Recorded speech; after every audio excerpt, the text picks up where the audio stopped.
ইফতারি বানাইতেছি। তো হঠাৎ করে আমার একজন স্টুডেন্ট এই দেখেন আমাকে কতগুলো গোলাপ নিয়ে আসছে আমার জন্য। 3টা গোলাপ, বিশাল বড় বড় সাইজের গোলাপগুলো। তো খুবই সুন্দর গোলাপগুলো। আজকে আমার ইফতারি দাওয়াত আছে এক জায়গায়, ওইখানে যাব। তো তাড়াহুড়া করে বাসায় ওই ইফতারি রেডি করে রেখে যেতে হবে, কারণ আমার হচ্ছে স্কুলে আর কি দাওয়াত স্যারের বাসায়।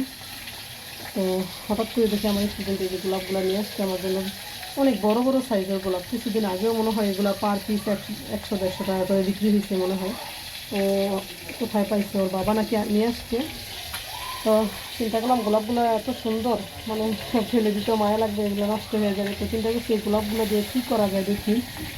তো এখন হচ্ছে যে রেডি হইতেছিলাম, আর এদিকে চুলায়ও রান্না, কারণ বাসায় যারা আছে তাদেরকে রান্না বান্না করে দিয়ে যেতে হবে।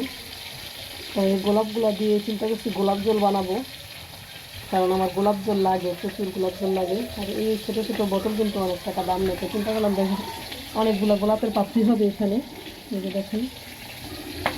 গোলাপ জল আমি এখনও পর্যন্ত কোনোদিন বানাইনি। কেউ কেউ যদি বানায় থাকেন আপুরা আমাকে জানাবেন, আমি একটু ইউটিউবে দেখি, গুগলে ঘাটাঘাটি করে তারপরে হচ্ছে বানাবো। তো সকলে ভালো থাকবেন। আসসালামু আলাইকুম, শুভ সন্ধ্যা সবাইকে।